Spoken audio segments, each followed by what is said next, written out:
My ex-wife thought she could completely destroy my life. Well, she did.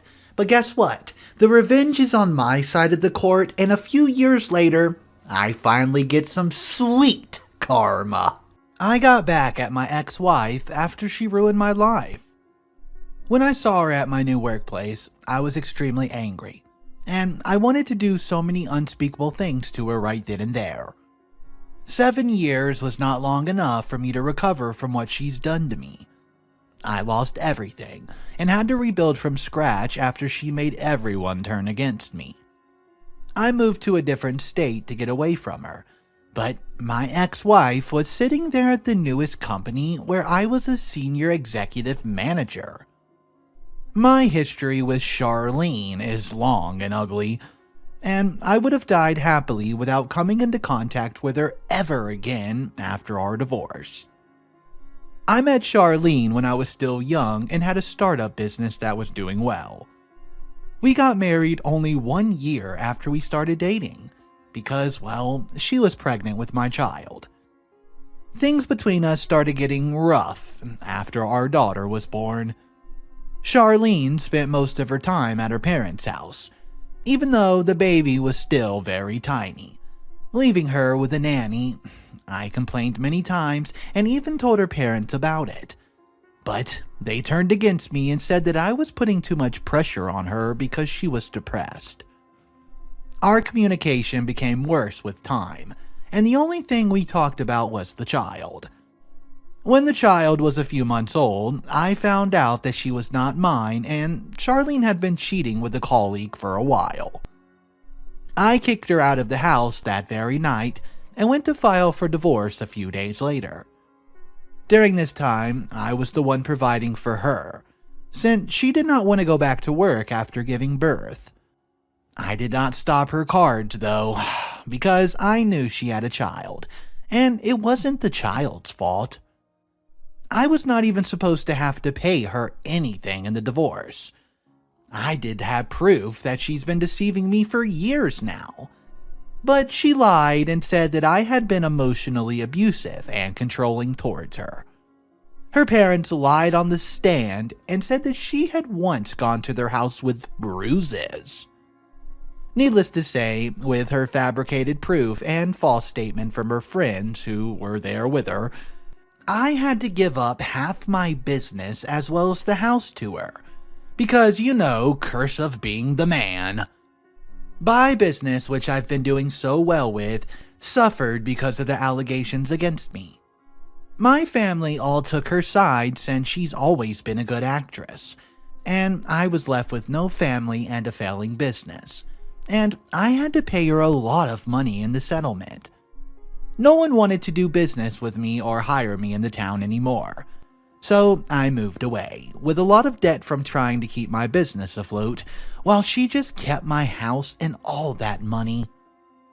For about a year, I worked at a company that paid me well, but most of the money went to paying off the debt. She, on the other hand, was living the dream. Spending my money and time, I stopped trying to find out about her life and focused on getting my life back on track. That worked for me because 7 years after our divorce, I was one of the head executives in a very lucrative company. My company had just bought another company, and it was my job to supervise the CEO of that company, to help with the transition and dissolving the company so that it would be part of our brand. On my first day back there, I saw her. She looked much older, but she was still the same person. I was so angry that I thought of asking my company to remove her from the role. For years, I've been isolated from most of my family because, well, they thought I was an abusive man. Never mind that I did not touch her, and she trapped me into marrying her. After the first meeting, she came to my office, acting all nice and offering to show me around since she was a friendly face. I think she just knew that she was screwed. That's why she thought she would soften me up and butter me up.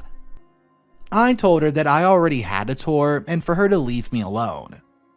I had so much anger within me. She did not leave my mind for the rest of the day. I wanted to fire her, And even though I had the power, I could not legally do it for no reason. So then, from that day on, I had one main thing I came to this office to do, and it was to give her hell. From what I could read from her file, she's been working there for the past 2 years, and was okay at doing her job.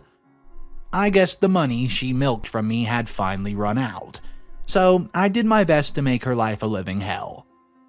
The first thing I did was give her a handwritten note that said when she was late to work. Her boss suggested that it should be a verbal, but my word was much more important than his, so I have her a warning. Her excuse was that her daughter was not feeling well, but I don't give a damn.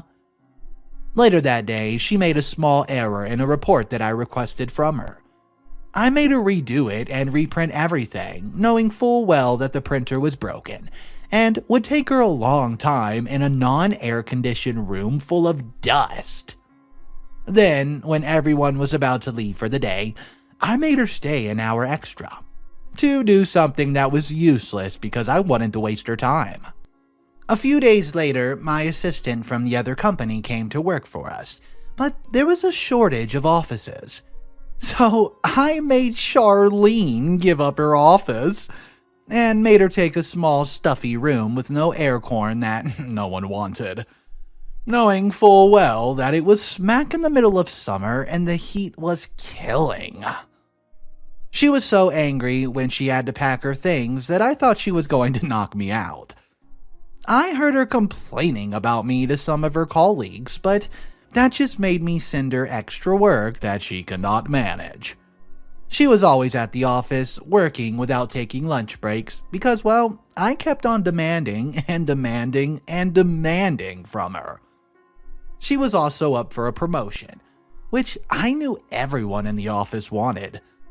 I knew that she was probably the most deserving because of her work over the past couple of months, and the way her boss spoke about her. I suggested that someone who had worked with the company for longer get the promotion rather than her. She barged into my office after the receiver of the promotion's been announced, and said that she was going to make me pay for what I've done. A few days later, my past with her was all over the office, after a, quote, anonymous email had been emailed to everyone. My bosses already knew of my divorce, and I did not have a criminal record, so I was just asked to stay home for a few days. I got one of the guys in tech to trace the email, and of course it was traced back to her. I lodged a complaint against her for slander, which got her in a lot of trouble with the company. There's a very strict rule in the company that no one's allowed to slander or be caught gossiping about anyone else in their private life. If I was on the committee, I would have asked them to fire her. But because I was so close to the case, I had to sit out. She had to stay home for several days because the email she sent. I also nearly lost my position in her company because of that, but thankfully I did not. I left her alone for a few days while I thought of a way to make her leave the company and me alone. I hated seeing her face every single morning. It only brought me more pain. It was funny that in the end she'd sabotaged herself into leaving the company and I did not have to get my hands dirty. Here's what happened. At the end of the year, there's a fundraiser that we do at the company's weeks before closing that year. I was not involved in the planning. All I had to do was oversee how everything was going because it was the day their company was announcing that it was changing its name. We had a strict no alcohol or drugs policy at the company, especially with clients present. By the time the event started though, I had to put out so many fires, most of them coming from her department, which was responsible for the presentation. While the meeting was happening, however, several of the interns were acting funny, like they were high or drunk. One of them sat at the table that was reserved for an investor in the company and she fell asleep. I knew that something was wrong and ordered my assistant to get her out of sight of the people at the event. I could smell the alcohol on some of the interns and I knew The CEO could too from the look of panic on his face. I went and asked Charlene to help at the event doing some stuff the interns were responsible for. She refused to help me, saying that she was not some lowly intern like I thought she was. I asked her to come to my office with me because she is now making a scene, but she got angrier and said that I was not her boss. Her words were a bit slurred, and her eyes were glossy, which was very unusual for her. I quickly told the CEO that I thought some of the staff had been spiked or were drinking at the event. I left him to handle the event and distract the guests while I figured out what the heck was happening. We did a quick breathalyzer test on the interns who were denying that they had alcohol in the first place. They all failed the test.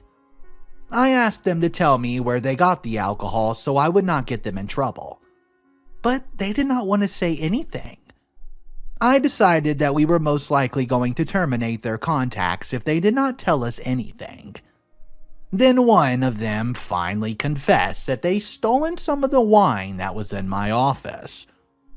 I was furious and ready to fire them, but not before they told me something even juicier. They told me that my ex had sent them to get the wine and they could share before the event. I wonder why she'd be so stupid as to do that when she knew the company's policy on alcohol consumption by staff. Even I was not allowed to drink alcohol at work. It was a measure put in place as some people drove themselves to and from work events, and would get in trouble by the law if they were caught drinking. I called her to my office and asked her to confess to what she's done, because if she did not, there were already witnesses. She said that she messed up, but she needed to drink because she found out her boyfriend was cheating on her. But I was too clever to fall for her tricks. Anything that came out of her mouth I considered a lie. I knew that she was most likely wanting the interns to mess up the event once they were drunk, and who would get in trouble for failing to host the event with no problems? Yup, yours truly. I told her that she was done and was going to make it very difficult for her to continue working at the company. She already had 2 warnings, so a third one was going to cost her her job. I let her know the humiliation she was going to face once everyone knew how she tried to sabotage the event that she worked so hard on.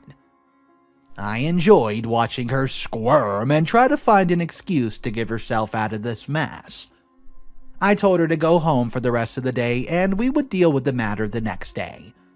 She started crying in my office, saying that she needed the job and that she did not mean to steal the client's wine from the office. She said that she had no idea the interns would drink so much, and she would pay it all back and if I just let her off the hook. I calculated for her how much it cost and she was very shocked.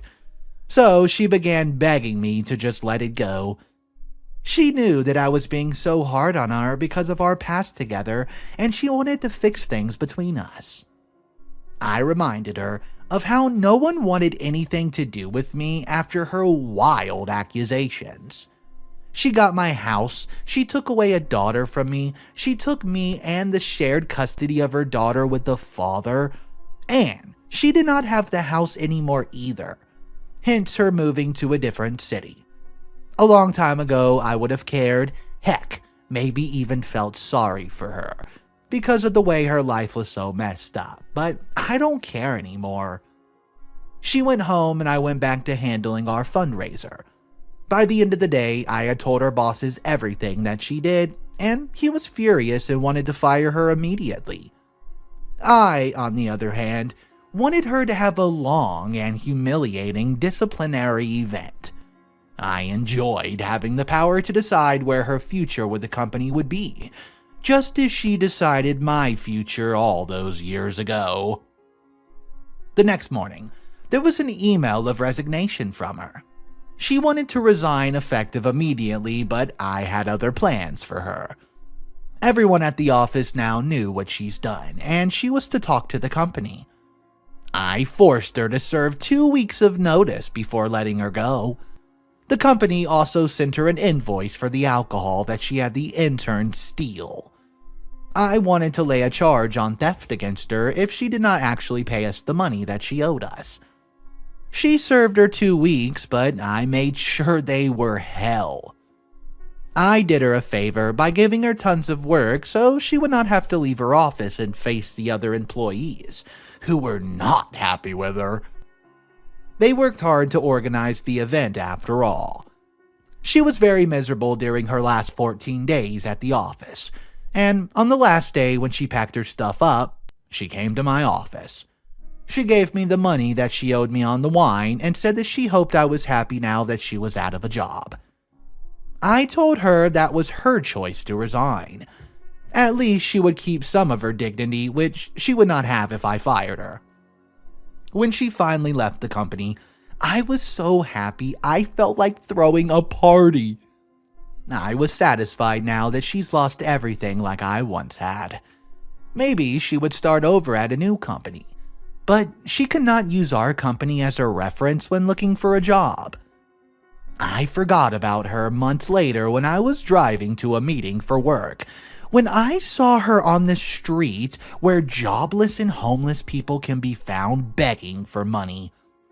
I almost did not recognize her because, well, to be honest, how terrible she looked with a sign asking for employment or help.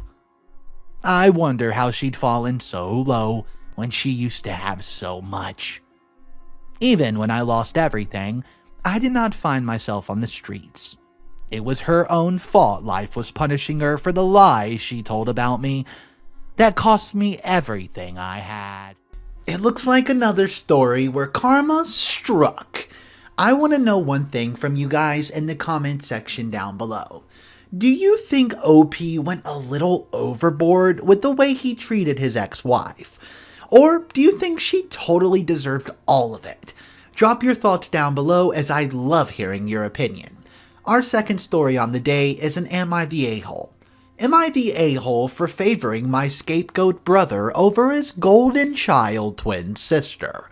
My name's Mr. Reddito. If you don't know who I am, I read stories every single day, so click that subscribe button. Here comes story number 2. I'm 20 years old and a male. I have 2 younger siblings, Joe and Jill. They're twins, both 18 and graduating high school this year. Jill is my parents' favorite because they've always wanted a daughter, while Joe is their scapegoat. But I guess he's the bonus baby they never actually asked for. I'm mostly better off than Joe as I'm the oldest grandson from both sides of my family, almost all of whom are just as blatant as my parents are about their favoritism. I felt really bad for Joe, so I did what I could to make him feel less alone. Like when Jill got to go shopping with Mommy and Daddy. I took Joe skating with my friends. When our parents were too busy watching Jill's kitty pageant, I dragged my best bud to sit through Joe's elementary school musical. Small things like that. It all started as a pity move, but soon, my friends pretty much liked Joe better than me, while Jill's princess syndrome got in her head. So now I spend more time with Joe because I simply like him better than Jill. Never said it out loud, but I don't make it a secret either that I prefer not to spend my time with entitled brats. Anyways, like I said, they're graduating soon. They both already had their choice of college, accommodations, etc. Jill is going to a university in San Francisco, fully funded by our parents, unsurprisingly. Joe's going to the same university as mine in Seattle, but different campus just 20-ish minutes away. He got a full ride, which apparently makes him ineligible to get any financial help from his own parents. This is also hardly surprising, so I made some calls to ask around, to see if anyone is hiring next fall.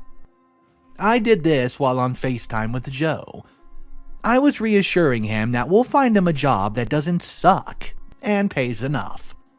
That he's better off without Dad's money anyways, because we both know it comes with strings attached. That this way, Mom and Dad would not be able to stick their noses into purchases. I did get him to feel better about the whole thing and logged off. I guess Jill overheard, because the next day she sent me a bunch of text messages after text messages, demanding I help her find a job as well, because she doesn't want Dad nagging her. When I told her politely, by the way, that I don't know anyone in San Francisco, and that she'd get more help from Mom and Dad, she blew up, saying all these things about me favoring Joe over her. Which, yeah, it's true. I love both of my siblings, but I don't particularly like Jill. It's not like she's making herself likable, though. So, my question is, am I the a-hole? So it seems the overwhelming majority of people were strongly in the opinion of not the a-hole, and I do agree. Let's read one of the comments. I figured your brother was a total duck-up or something. But seems his only crime was being the boy twin.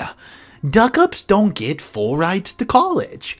Here's the thing. Of course you're not the a-hole, but you went above and beyond because without someone like you in his life, Joe would have likely slipped into total duck-up territory. So what you've done for him is beyond any measure of the acronyms we have on this page. As for Jill, give her a chance to grow up without your parents' constant dotage. She might surprise you. Guys, let me know what you think of that comment down below. One final story of the day, another Am I the A-hole? Am I the a-hole for getting upset and telling my dad his new girlfriend refused to buy me a Starbucks drink? This one is insane, guys. Let's hop right into it. I'm a 17-year-old female, and I've been living with my father, who's 45, and his girlfriend of 2 years, who's 33, and her daughter, 13, for a couple months now, while my mom is out visiting my sick grandfather in Sweden. I've only ever stayed at my dad's on weekends, so it's been hard getting used to living with his girlfriend and her kid full-time. The kid is super whiny and pretty spoiled, because girlfriend dotes on her, so I usually just stay in my room. Today, girlfriend was taking her daughter on a special outing, because, well, she passed the math test. My dad suggested I go with them for a girls' day out. I wanted to say no, but I knew that he wanted me to get to know his girlfriend and girlfriend's daughter better, so I agreed. He gave girlfriend $300 to spend during this outing. We spent the day going in and out of stores girlfriend's daughter liked in the mall complex. Girlfriend ended up buying her a crap ton of clothes, makeup, and other stuff I don't even remember. On our way back home, girlfriend stopped at the Starbucks because daughter wanted a drink and some cake pops. She ordered a drink for her and her daughter and 2 cake pops. I asked her, can I get something? And she said she ran out of money. And she'd, quote, get me something next time. When they got their order, I asked if I could have one of the cake pops, and girlfriend said that it was her daughter's treat for hard work, and it would be wrong for me to take one since, quote, I did not do anything that deserved being awarded. I'm not gonna lie, I was pretty upset. When we got back home, my dad saw their drinks and asked where mine was. I told him I wasn't allowed to get one because I don't deserve it. His girlfriend got upset and said I was twisting her words, and the daughter just said I was being greedy and was jealous of her. I know I'm not entitled to a drink or a cake pop, but I also don't think it's wrong to be annoyed. Am I the a-hole here? I think OP's father's new girlfriend is extremely vile, and the fact that she would eat food in front of a child and say you're not getting any because I ran out of money. Where'd the money come from? Her father. $300 was given, and that was supposed to be for all of them to enjoy the day. I do want to read a comment, and let me just tell you, in this comment section, everyone picked not the a-hole. Oh, sweetie, not the a-hole. And I want you to know that you absolutely were entitled to a drink and a cake pop. And another treat of your choosing. Okay, guys, I have to agree, and like I said, that woman was vile. Drop your thoughts down below. That's all the stories I have for you today. I hope you enjoyed them. As always, Mr. Reddito will see you tomorrow.